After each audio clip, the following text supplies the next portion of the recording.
আজকে কিন্তু শেষের ভিডিওটা দেখতে মিস করো না, কারণ আমার শ্বশুর মশাই কেন এত হাসলো না দেখলে তোমরাও মিস করবে। তো চলো তোমরা দেখতে থাকো। আজকে মর্নিং থেকে শুরু করলাম, একদম সকালে সমস্ত বাসি কাজ কমপ্লিট করে তারপরে জামা কাপড় ধুয়ে এই দেখো চলে এসছি এখন ছাদে মেলতে।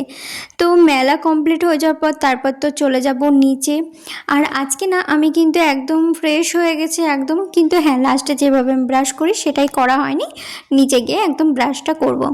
তো কিছু ফুল ধরেছিল গাছে, সেটাই আমি তোমাদের সঙ্গে এখন একটু শেয়ার করছি। এই দেখো জবা গাছে আজকে 5টা জবা ধরেছে, আর এখানে কলকে ফুলের গাছে তো পুরো কলকে ফুল অনেক ধরেছে, টগর ফুলও কিন্তু অনেক কটা ধরেছে। আর এই যে ফুলের গাছগুলো দেখছো সেটা কিন্তু বড়মশাই লাগিয়েছে, আর এত সুন্দর গন্ধ বেরোয় বিকেল থেকে, খুব সুন্দর। কিন্তু আমি নাম জানি না কি ফুলের গাছ ওটা।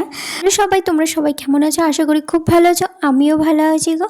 আর আমি তখন কিন্তু বলছিলাম সকাল কিন্তু এখন বাজে 8টা বাজতে বাজতে আমার কাজ কিন্তু সমস্ত কমপ্লিট হয়ে গেছে, নিজেও ফ্রেশ হয়ে গেছে, কিন্তু হ্যাঁ ব্রাশটা করা হয়নি। ব্রাশ করে তারপরে যাব আমি নিচে। নিচে যেহেতু যাব, নিচে তোমরা জানো সকালে অনেক ব্যস্ত থাকি, অনেক কাজকর্ম থাকে, যেহেতু সকালবেলাতেই টিফিন বানাতে হয়, তারপর রান্নার জোগাড় করতে হয়, সমস্ত কিছুই ধরো। আর নিচে এসে কিন্তু ফার্স্টে তোমরা দেখতেই পেলে যে আমার কিন্তু চা করা কমপ্লিট হয়ে গেছে, তারপরে হরলিক্সটা করে নিয়েছি নিজের জন্য, যেহেতু আমি চা খাই না। তারপরে কিন্তু আমি সাইডে রেখে দিয়েছি, আর এদিকে ভাবলাম আলু ভাজাটা বসিয়ে তারপরে একদম ওপরে নিয়ে যাব, তাহলে আলু ভাজাটা আস্তে আস্তে হবে আর আমার কিন্তু ওপরে গিয়ে একটু বসে খাওয়া হবে। তার জন্য কিন্তু এই দেখো আলু ভাজাও কিন্তু আমি বসিয়ে দিলাম।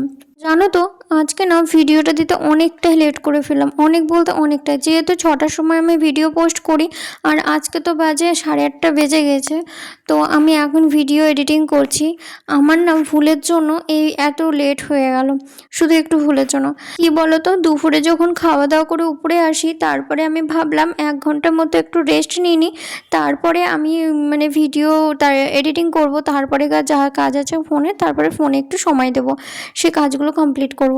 কিন্তু আমি যে ঘুমিয়েছি, মানে একবারে ঘুমিয়ে গিয়েছি। তারপরে যখন শাশুড়ি মা ডাকে তখন সন্ধ্যে 6:30 বাজে, আমি হট করে উঠে দেখছি 6:30 বাজে, ব্যাস আমার মানে আজকাল ভিডিও এডিটিং করা হলো না, কোনো কাজ হলো না। তারপরে তো নেমন্তন্ন ছিল, সেই নেমন্তন্ন বাড়িতেও আমি গেলাম না, শুধুমাত্র এই ভিডিও পোস্ট করতে পারবো না বলে সেজন্য কিন্তু গেলাম না আমি। ফোনের কোনো কাজ হয়নি আমার, মানে আজকে ফোনে আমি সময়ই দিতে পারিনি সারাদিনে সেরকম।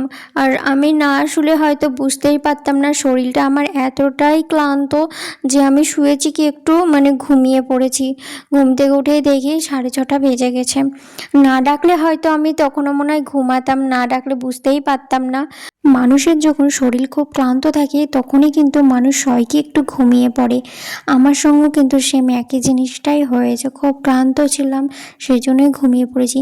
জানো তো আমি এই ঘুমিয়ে পড়ি বলেই তার জন্য কিন্তু আমি দুপুরে কিন্তু ঘুমোই না। আমি জানি দুপুরে ঘুমালে আমি উঠতে পারবো না, আর আমার কিন্তু ফোনে আমি টাইম দিতে পারি না সারাদিনের মধ্যে সেরকম। তার জন্য দুপুর থেকে আমি স্টার্ট করি ফোনে সময় দেওয়ার। আমি জানো তো আমি যদি ফোনে সময়টা যদি না দিই তাহলে আমি জানি ভিডিও এডিটিং করতে পারবো না, কাজ করতে পারবো না। ওর জন্য কিন্তু আমি দুপুরে চোখ কর করে ঘুমে, কিন্তু তবুও আমি ঘুমাই না। কিন্তু আজকে আমি ওই যে ভাবলাম একটু 1 ঘন্টা মতো রেস্ট নিই, তারপরে উঠে কাজ করতে লাগবো। কিন্তু দেখো আমার সঙ্গে সেই ভুলটাই হয়ে গেল। কিন্তু কি আর করব বলো, কিছু তো আর করার নাই। তো আমি ভাবছি যে আজকে যদি ভিডিওটা না দিই তাহলে ভিডিও জমে যাবে। আর আমার মানে ভাবি কি বলো তো, আজকে দিব না কালকে দেবো, তাহলে কালকে 6:30টার সময়তেই দেবো বা 6টার সময় ভিডিওটা পোস্ট করবো, কিন্তু ভিডিও তো জমে যাবে তাই না। আর আমি দিব বলে দেওয়া হয় না, তারপরে ফোনে সেই গ্যালারিতে থেকেই যায়। এর আগেও আমার 2টো ভিডিও থেকে গেছে, তারপরে ডিলিট করাই লাস্ট হয়ে ডিলিট করতে করতে ডিলিট করে ফেলেছি।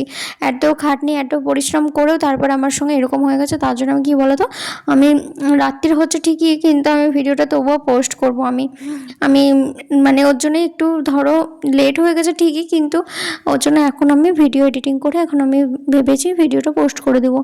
আর যাই হোক অনেক কিছু বলে ফেললাম। আর আজকে কিন্তু রান্নাঘরে দেখতে পেলাম কিন্তু একা না, রান্নাঘরে কিন্তু মাম্মাম ছিল আমার সঙ্গে। আজকেও কিন্তু মাম্মাম আমাদের বাড়িতে খাওয়া দাওয়া করার কথা ছিল না, রান্না করারই কথা ছিল। বলেছিল তরকারি নিবে, নিয়ে চলে যাবে, বাড়িতে ভাত করে নেবে। যেহেতু মাম্মামদের বাড়ি আর আমাদের বাড়ি পুরো কাছাকাছি, একদম 2 মিনিটের রাস্তা। মাম্মাম যখন আমাদের বাড়িতে আসে তখন কিন্তু আমাকে দেখে আমি রান্না অলরেডি বসিয়ে দিয়েছি, রান্না করছি। তখন আমাকে বলছে তুই এখন কি করছিস? তো ওটা লাউ না চাল কুমড়ো, আমার দুটো এই জিনিসটা গুলিয়ে যায়।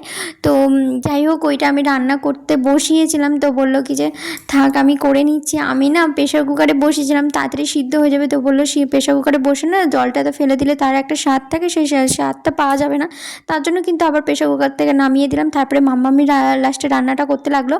আর আজকে কি কি মেনু হয়েছে চলো তোমাদের সঙ্গে এখন সেটাই শেয়ার করি। আর এই দেখো ফার্স্টে দেখাচ্ছি মুগের ডাল, তারপরে আলুর দম, তারপরে এখানে এই যে ভাজাগুলো দেখছো সেই ভাজাগুলো কিন্তু শুধু আমি করেছি। তোমাদেরকে বলি কি কি ভাজা করেছি। আলু ভাজা করেছি, কাঁকরোল ভাজা করেছি, বরবটি ভাজা করেছি, আর ভাতটা করেছি আমি, আর বাদবাকি রান্নাটা মাম্মাম করেছে। আর এই দেখো বাদবাকি বলতে ওই যে লাউ না ঝাল কুমড়ো, এই বললাম যে দুটোর মধ্যে গুলিয়ে যায়, এই যে চাল কুমড়ো নালাও বলতে পারছি না আমি ঠিক করে, এইটা করেছে নারকেল দিয়ে ঘন্ট। আর করা হয়েছিল বড়ার টক। তারপরে কিন্তু রান্না কমপ্লিট হয়ে গেছে। হওয়ার পরে তোমরা তো দেখতেই পেলে বাসন মেজে ওভেন মুছে তারপরে আমি কিন্তু সমস্ত কাজ কমপ্লিট করে তারপরে চলে এসেছি ওপরে। খুবই ক্লান্ত লাগছিল ওপরে এসে। তারপরে এই দেখো এখন একটু বসে জল খেয়ে নিচ্ছিলাম। তো ভাবলাম আগে একটু জল খাই, তারপরে বসে একটু রেস্ট নিই, তারপরে আমি যাব স্নানে। তারপরে তো চলে আসলাম আমি স্নান কমপ্লিট হয়ে গেল। তারপরে মুখে এখন একটু টোনার লাগাচ্ছি, তারপরে ময়েশ্চারাইজার লাগাবো। আর আজকে না সেরকমভাবে চুলটা ভিজাইনি, যেহেতু অনেকটা বেলা হয়ে গেছে, তো চুল চট করে আমার শুকোই না। আর এমনিতেই জানো তো 2 দিন থেকে না খুব মাথা যন্ত্রণা করছে। কালকে তোমাদেরকে একটা ভিডিওতে বললাম যে আমার এত পরিমাণে মাথা যন্ত্রণা, আমি মানে অসহ্য, চোখ লাল হয়ে যাচ্ছে, এত মাথা ব্যথা করছে। আর আমি চট করে মাথা যন্ত্রণার ওষুধ খাই না, যতই মাথা ব্যথা করুক। লাস্ট পর্যন্ত আমি একটা প্যারাসিটামল খেয়েছি, জানো মাথা যন্ত্রণা এত করছিল। তো প্যারাসিটামলটা খাওয়ার পরেই তারপরে কিন্তু আমার মাথা ব্যথাটা আস্তে আস্তে কমেছে। ওর জন্য না সেরকমভাবে আজকে চুলটা ভিজাইনি, শুধু সামনেটুকুই ভিজিয়েছি, পুরো চুলটা ভিজাইনি। দেখো ভিডিওটা যখন আমি করছি এই জায়গাটায় দেখছো পরিষ্কার, আর হট করে দেখছি কালো হয়ে গেল। কেন এরকম কালো লাগছে আমি বুঝতে পারলাম না। মানে প্রথম থেকে দেখলাম ভিডিওটা ভালোই এসছে পরিষ্কার, তারপরে দেখছি মানে কালো হয়ে গেছে। আর ঘরে কিন্তু লাইট জ্বলছিল, আর হট করে কালো কেন হয়ে যাচ্ছে বুঝতে পারলাম না।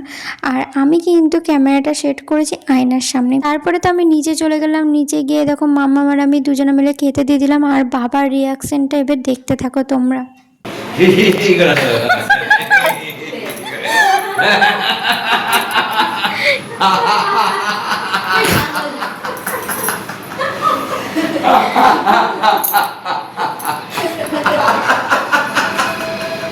দেখতে পেলে তোমরা আমার শ্বশুরমশাইয়ের কি হাসি, মানে বাবা হট করে কেন হাসলো বলছি। বাবার হাসির কারণ প্রথম যখন আমি ভিডিওটা স্টার্ট করি তখন কিন্তু প্রথমে বুঝতে পারিনি, এরকম নর্মালি খাওয়া দাওয়া করছিল। তারপরে হট করে যখন বুঝতে পারলো যে আমি ভিডিও করছি, তাই ইচ্ছে করেই কিন্তু হাসছিল ওইভাবে ভিডিও করছিলাম যখন। তো ইচ্ছে কিন্তু তো হাসিটা করেছে ওইভাবে জোরে জোরে। তো যাই হোক, সবাই ওই বাবার হাসি দেখে সবাই খাওয়ার টেবিলে প্রচণ্ড হাসে, কিন্তু ভীষণ নিজের মতো করে খাওয়া দাওয়া করছিল। আর যাই হোক সবারই কিন্তু খাওয়া দাওয়া কমপ্লিট হয়ে গেছে, খাওয়ার পরে সবাই ঘরে চলে গেছে। আর এদিকে কিন্তু আমার আর মাম্মামের খাওয়া দাওয়া হয়েছিল না। তারপরে আমি আর মাম্মাম খেতে বসে পড়লাম, যেহেতু আমাদের দুজনের খাওয়া দাওয়া হয়েছিল না। তারপরে খাওয়া কমপ্লিট হয়ে যাওয়ার পর তারপরে মাম্মামকে বললাম তুমি থাকবে না বাড়ি চলে যাবে? তো বললো আমি বাড়ি চলে যাই, আমি আবার বিকেলে বা সন্ধ্যেবেলায় আসবো, তাই বললো। তো আমি বললাম ঠিক আছে। তারপরে মাম্মাম বাড়ি চলে গেল আর আমি চলে আসলাম ওপরে। আর আমার এই ভিডিওটা তোমাদের কিন্তু কেমন লাগলো অবশ্যই কিন্তু কমেন্ট করে জানিও। আর তোমরা ভালো থেকো, সুস্থ থেকো, দেখা হচ্ছে নেক্সট ব্লগে। বাই সবাইকে।